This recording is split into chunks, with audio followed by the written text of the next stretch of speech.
We have a saying here: Atalanta doing Atalanta things, and they are doing Atalanta things with regularity this season. I mean, especially in the month of October.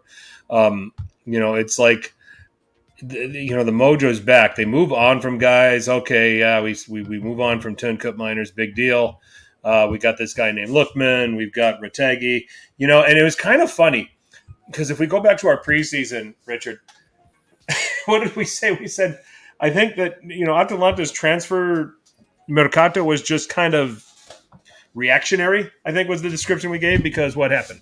Scamacca got injured and had a long-term injury. I think there was another player that ended up having a long-term injury. Yeah. And then they just went and bought in reaction. So they added Retegui, thinking, okay, this is, how much does this guy really fit? What Atalanta what to do, and some of these other guys that they're just trying to add on a little bit here. Isaac Keane coming in, to cover for Scalvini. And okay, it's just further proof that these Atalanta guys, these Atalanta scouts, these Atalanta front office guys, they know what they're doing. They have, is there anyone in Italy? And I keep bringing this comment up. We've been talking about this since pretty much we started this podcast. There isn't a club more prepared than Atalanta when they either have to move on, or if they have to move on to somebody, or if they have to bring somebody in. They've got their list. They know exactly who they want. They bring them in, and those guys thrive. And they're doing it again every time. It doesn't matter. Like, yes, their mercato's reactionary, but like you said, they know what they have a system and they stick with it, and it works no matter what. And Retegui's a good player. We knew this, but like everyone is doing well. Tecatalari is continuing on from his success last year. Lookman is as well. They lost Coop Miners. Okay, whatever. They just keep moving on. Find the next man up. And they've had some really good results. Obviously, putting 6 against the Hellas start of the season, but they had some hiccups here and there. But like, they had some good games too, right? Getting a 0-0 against Arsenal was a good result, really. Beating Fiorentina, a team who was on the just starting to surge at the time. That was a great result, 3-2 there. Winning in Champions League not at Shakhtar, at Gelsenkirchen, but 3-0 win, big win there in Champions League. So yeah, they're finding ways.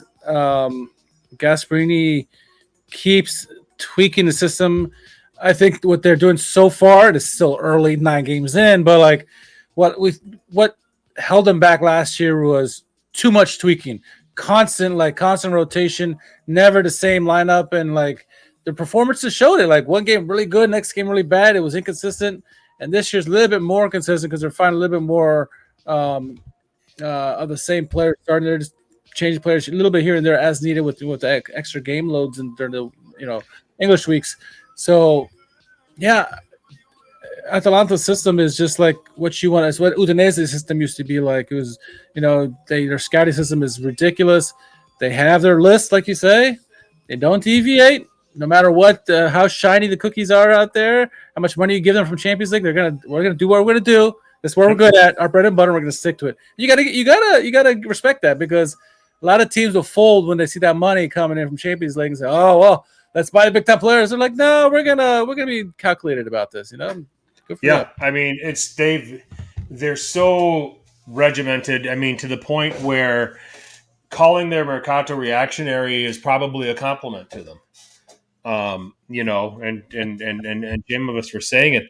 Shame on us for saying it that way in the preseason, because we were at the time we're like, man, they're doing is reacting to these long-term injuries. They're not making a splash. But shame on us. We should know better. That's who they are. I mean, and they've gone out and done it again, and they're the top scoring team in the league through 9 games with 24 goals, and they're scoring in stunning fashion. 13 goals just in the 3 games this month alone.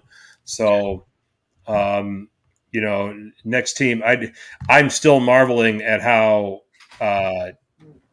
Celtic went there in Champions League and didn't give up a goal. I know. Still trying to figure that one out, but thoughts and prayers to Monza and their supporters this week, having to go there and having to deal with that now. So, not going to be pretty for Galliani. Um, No, so no. we could be seeing Dancing Gasperini. I think that's tomorrow night, in fact. So, Yeah, I think um, you're right. yep. Yes, it is. In fact, yep. 3:45 East, 2:45 Central. If you want to be entertained, check it out. Atalanta Monza. But if you're a Monza supporter, I'd probably turn that off. Well, you can admire Atalanta. So don't worry. They've been doing that. What they're going to do to you, they've been doing to everybody else. So, Yep. back at it. But looking now.